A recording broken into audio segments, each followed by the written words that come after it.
everybody NaKing, and I've been traveling on a long journey.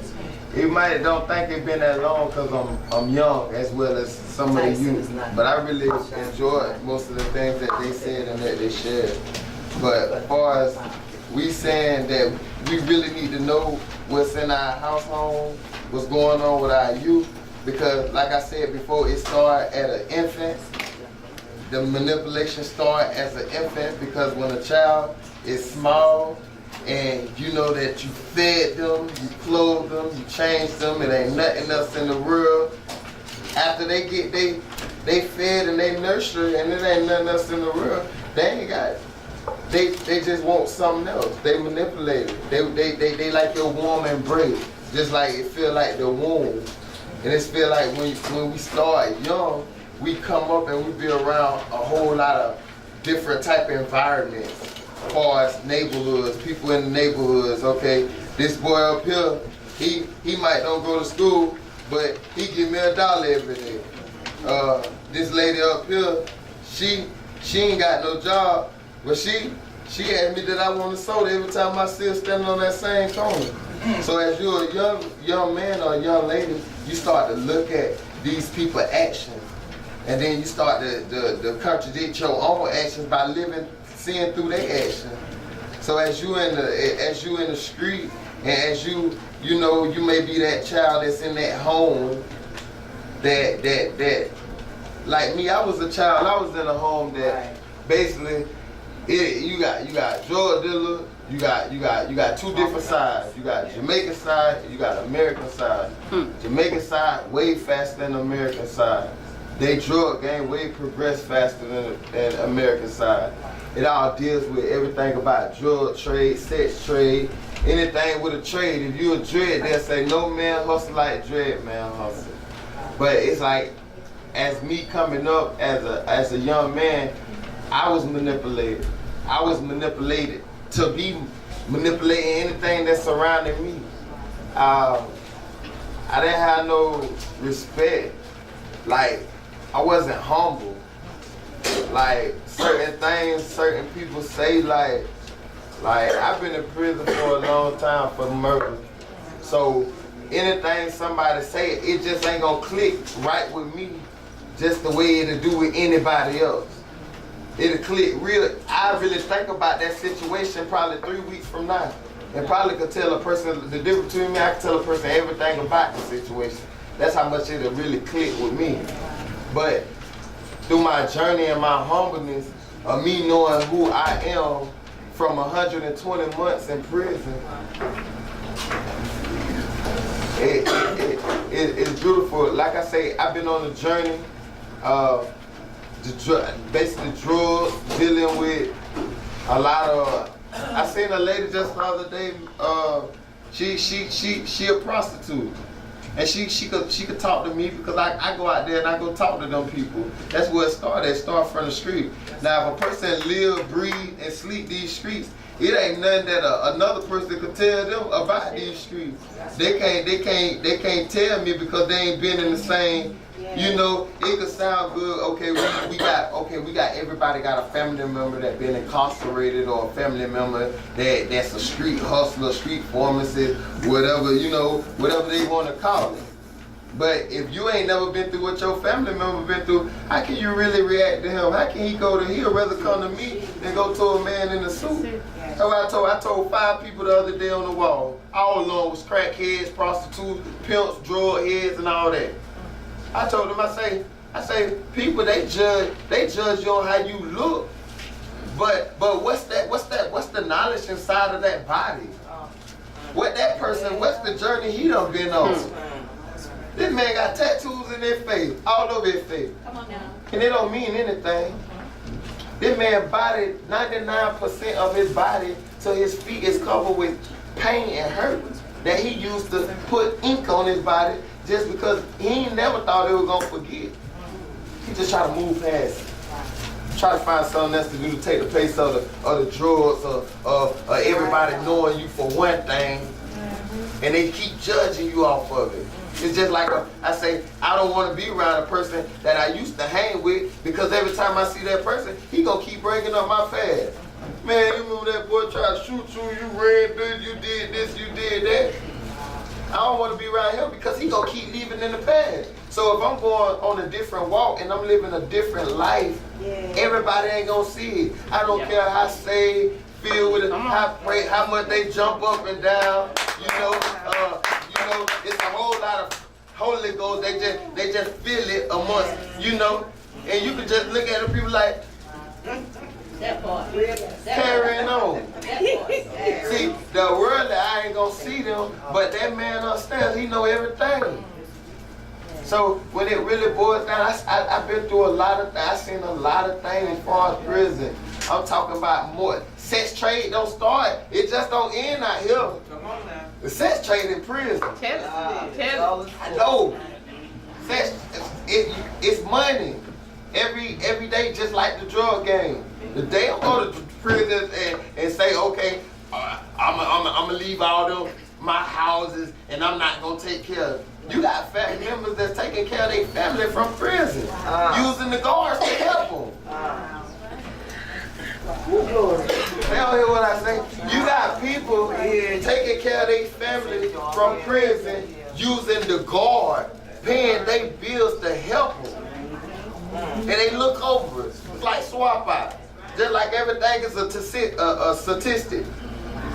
I will never be a victim of circumstance anymore. Come on, baby. Due to my situation, I wasn't looking for trouble, but when he came and tried to harm my life, I protected myself.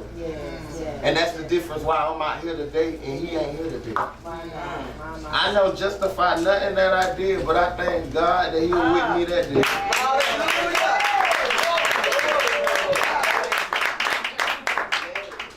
I just want to tell anybody who really, sometimes it's best to get an understanding. I always teach my kids that anybody can hear you. Anybody can hear what you say to go through this is. They can hear you, but if they ain't got understanding, and if they don't get the action from your understanding to apply that within themselves, they can talk till you turn blue.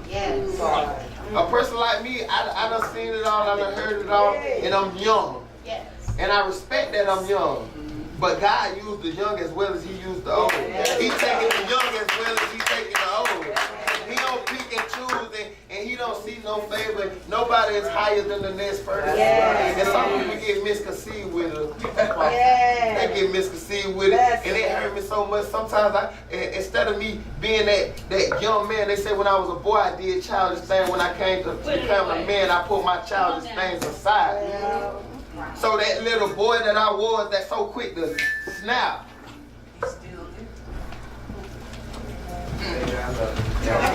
We got God on his side. Where does that come from? Remembering and reading their hurt and pain? Instead, you said something about tattooing. Yes, ma'am. My tattoos, I would say there. Okay. I say my tattoo, my body is 98% covered. And what you're saying was from the pain that you experienced? The pain that I experienced from not only being a young man, okay, maybe at 8 coming up, I was around a whole lot of different things and I seen a lot of different activities. That's why I say you gotta watch your use.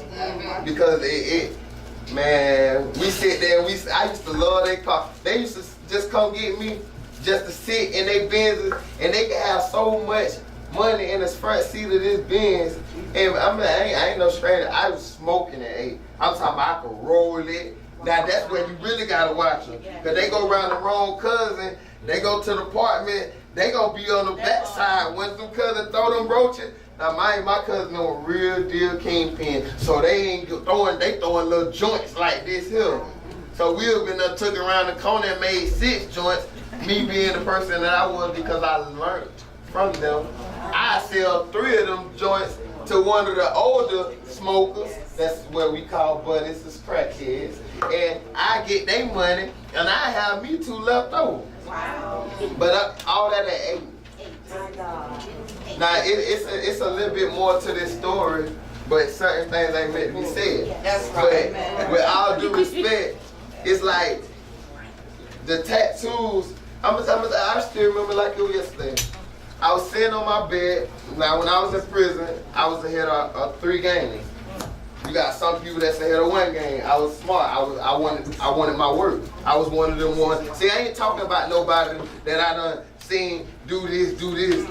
When I talk, I apply everything that I'm saying to myself. So if I say something, I lived it. I don't tell stories. This is a lifestyle.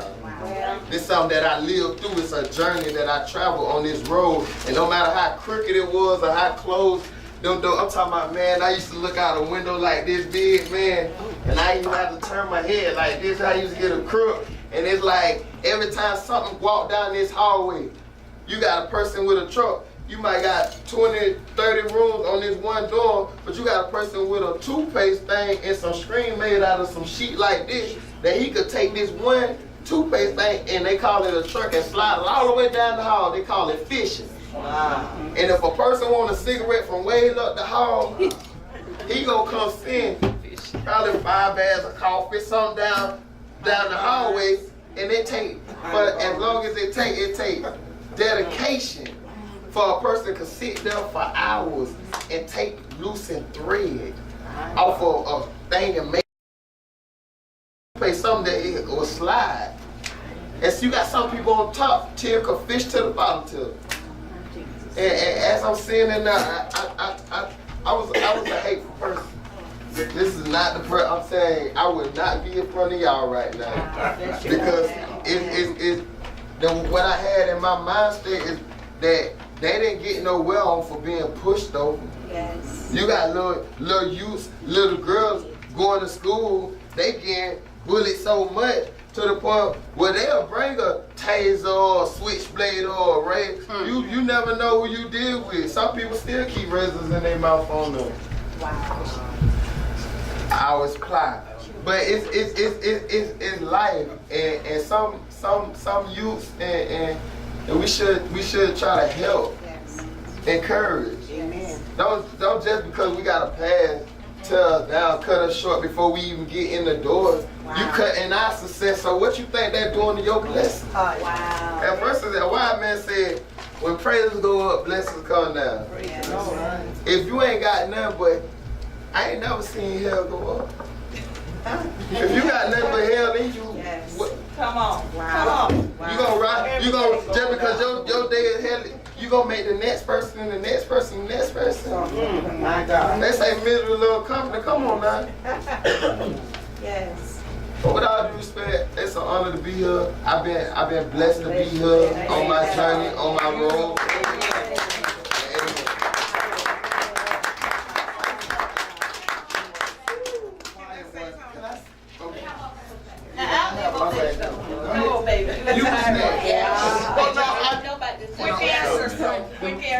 This is quick. I just want to say, just want to make a comment about what's going on out here in this world today. Because I was a schoolgirl, but I learned what was going out there in the street. But I thank God now that I have the college and the street knowledge. Like you say, okay, the drugs are rampant. Children are dying. We need to teach our children. Don't let the schools teach your children. Because you might have an uncle that sold drugs, or a brother that sold drugs, or whatever, and they changed their life. We need to teach our children what's going on out here in this world. And don't play. Don't say like our grandmama used to say, when you get pregnant, the watermelon seed or whatever. You know, tell it just like it is. It's time to, just like these songs on the radio today. Oh my God. Some of them are so terrible, but you have to tell it like it is today on the children's level. How old were you when you went to college? Went to prison? I was 14. You was just a baby. 17. And how old were you when you got out? I was 21. This is another thing I'm upset about. They were locking our children up early and trying them as adults. It hurts me to my heart. I'm trying not to cry. They're looking for our children to fail. Yes. in 3rd grade. And they locking them up and they don't understand. That's a prime example right here. And praise God, he changed his life. And he's able to tell us about what he went through. Y'all to hear me, because what he's saying is real. I've worked in the prison for 17 years. The things you're saying, honey, oh baby, I love you.